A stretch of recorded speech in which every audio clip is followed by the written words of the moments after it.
10 ఏళ్ళు పరిపాలించేటటువంటి అవకాశం వస్తే ఒక్క చుక్క ఒక్క ఎకరానికి కూడా కృష్ణా నీళ్ళు రాలే.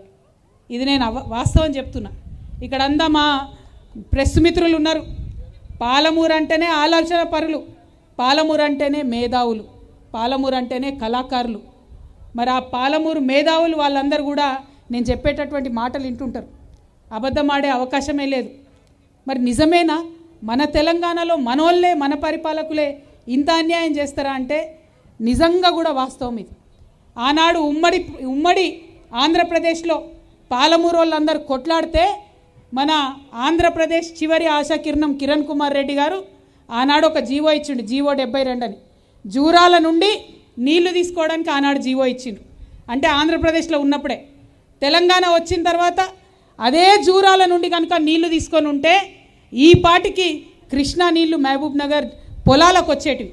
కానీ దేశజాలకు పోయి ఆ ప్రాజెక్టు జోలికి పోకుండా మొత్తం డిజైన్ మార్చి జూరాల నుండి శ్రీశైలం నుంచి నీళ్లు తీసుకోవాలనే పథకం ఏదైతే ప్రవేశపెట్టినరో అది చరిత్రలో ఎన్నడూ కూడా బీఆర్ఎస్ పార్టీని క్షమించరానటువంటి నేరం, పాలమూరుకు జరిగినటువంటి తీవ్రమైన అన్యాయం.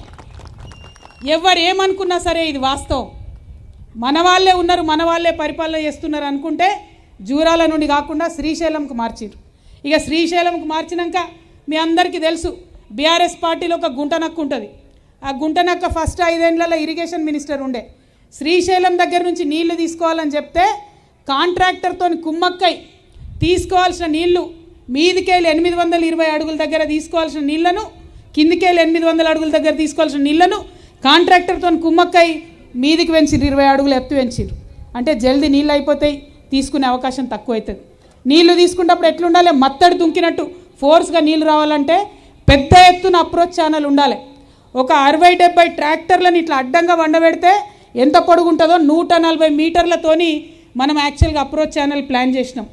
ఆ గుంటనక్క పైసల కక్కుర్తి కోసం 140 మీటర్లు ఉన్నటువంటి అప్రోచ్ ఛానల్ని 50 మీటర్లకు కుదించేసి దాంతో ఇవాళ 2 TMCలు నీళ్లు శ్రీశైలం నుంచి ఎత్తిపోసుకోవాలంటే ఎత్తిపోసుకోలేనటువంటి పరిస్థితి ఉన్నది. మరి ఆ తర్వాత రిజర్వాయర్లు కట్టుకుంటూ పోయినరు. కానీ రిజర్వాయర్లు కడితే సరిపోదు కదా, పొలాలకు పోయే కాలువలు కట్టాలి. పెద్ద కాలువ ఒకటి ఉంటే సరిపోతుందా? చిన్న కాలువ ఊర్లలో పోయేది పొలాల దాకా పోయేది ఉండాలి. అది కనీసం కూడా ఇక్కడ కట్టలేదు. కేవలం వీటి కోసమే, రిజర్వాయర్ల కోసం 33,000 కోట్లు డబ్బులు ఖర్చు పెట్టిన తప్పితే 33 ఎకరాలకు కూడా నీళ్ళు రాలేదు. ఇవాళ మేము ఒకటే అడుగుతూ ఉన్నాం, బీఆర్ఎస్ పార్టీని సూటిగా ప్రశ్నిస్తూ ఉన్నాం. జూరాల నుండి ఎందుకు మీరు పాయింట్ మార్చి శ్రీశైలంకి తీసుకొని వచ్చిండ్రు? మరి శ్రీశైలంకి తీసుకొని వస్తే ఏమైంది? రోజు పంచాయతీ ఆంధ్రోలతోని ఇది కొత్త ప్రాజెక్ట్ అవుతుంది కాబట్టి రోజు అపెక్స్ కౌన్సిల్ కోవాలి, పర్మిషన్ తీసుకోవాలి, వాడేమో ఒప్పుకోరు. దాంతో ఇప్పటి వరకు కూడా చుక్క నీళ్ళు రానటువంటి పరిస్థితి ఉంది. ఇంకొక మాట, పోనీ తోక దగ్గర ఎక్కడైతే నీళ్ళు తీసుకుంటారో అక్కడ అన్యాయం చేసిరు. ఇప్పుడు మనం నిలబడి ఉన్నది షాద్నగర్లో ఈ లక్ష్మీదేవిపల్లి, చౌదర్పల్లి మొత్తం తెలంగాణలోనే అత్యంత ఎత్తైనటువంటి ప్రదేశం. అక్క మనం ఒక ఇల్లు కట్టుకుంటాం, ఇల్లు కట్టుకుంటే ఇంటి మీద ట్యాంక్ పెట్టుకుంటాం. ఏం చేస్తాం? మోటార్లకు వెళ్ళి నీళ్లు మొదలు ట్యాంకులకు ఎక్కాలి. ఒకటేసారి ఒక మోటార్తో ట్యాంకులకు ఎక్కితే ఆ ట్యాంకులకు వెళ్ళి అన్ని నల్లలకు కూడా అన్ని రూమ్లకు నీళ్ళు ఇచ్చుకునే అవకాశం ఉంటుంది. మీ లక్ష్మీదేవిపల్లె అట్లా ఇంటి మీద ఉండే ట్యాంకులు ఎక్క అన్నట్టు అంత ఎత్తు మీద ఉంది తెలంగాణలో.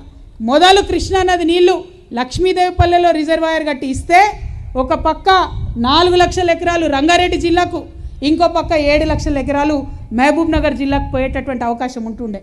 కానీ ఆ లక్ష్మీదేవిపల్లె అనేటటువంటి రిజర్వాయర్ని కంప్లీట్గా బీఆర్ఎస్ బంద్ పెట్టింది. ఇప్పుడు అదే నేరాన్ని కాంగ్రెస్ పార్టీ కూడా కొనసాగిస్తుంది. అంటే తల లేకుండా చేసిరు ప్రాజెక్ట్ని, తోకకాడ ఆగం చేసిండ్రు. మధ్యలో మాత్రం రిజర్వాయర్లు దవ్వుకున్నారు, అందులో వచ్చేటటువంటి కమిషన్లు దండుకున్నారు. మన ప్రజలకు మాత్రం ఒక్క చుక్క కృష్ణా నీళ్లు రాకుండా చేసిండ్రు. ఇవాళ మీ అందరు నేను కోరేది ఒకటే, ఎందుకోసం ఇక్కడ పెట్టుకున్నాం మీటింగ్ ఇవ్వాలా? ఇంత లోపలికి వచ్చి ఎందుకు పెట్టుకున్నాం? ఏ మహబూబ్నగర్లో పెట్టుకోవచ్చు, ఏ షాద్నగర్లో పెట్టుకోవచ్చు, కానీ ఎందుకు ఇక్కడ లక్ష్మీదేవిపల్లె దగ్గర చౌదర్పల్లికి వచ్చి ఎందుకు పెట్టుకున్నామంటే ఇది అత్యంత ఎత్తైన ప్రదేశం తెలంగాణలో. ఫ్యూచర్లో ఖచ్చితంగా తెలంగాణ రక్షణ సేన ప్రభుత్వం వస్తుంది, వచ్చి తీరుతుంది మీ అందరి ఆశీర్వాదంతో. వచ్చిన తర్వాత ఖచ్చితంగా ఇక్కడ మేము ప్రాజెక్ట్ కట్టి తీరుతాం. దీనివల్ల ఒక పక్క రంగారెడ్డికి, ఇంకొక పక్క మహబూబ్ నగర్ కూడా మంచిగా జరిగేటటువంటి ఆస్కారం ఉంటుంది. ఇంకొక మాట మీ అందరికి నేను తెలియజేస్తూ ఉన్నా, ఆనాడంటే కేసీఆర్ గారు మరి బీఆర్ఎస్ పార్టీ 10 ఏళ్ళు కట్టలేదు అనుకుందాం. ఇయాలున్న ముఖ్యమంత్రి ఎవరు? ఏమనంటే ఏమంటాడు, నేను నల్లమల్ల పులి బిడ్డను, పాలమూరు బిడ్డనని చెప్పి మీ దగ్గర కథలు చెప్పి 12 సీట్లు మీరు కాంగ్రెస్ పార్టీ వాళ్ళకి రాసిస్తే కనీసం ఈ 2.5 ఏళ్ళల్లో ఒక్క తట్టెడు మట్టి కూడా రేవంత్ రెడ్డి గారు ఎత్తిపోయలేదు.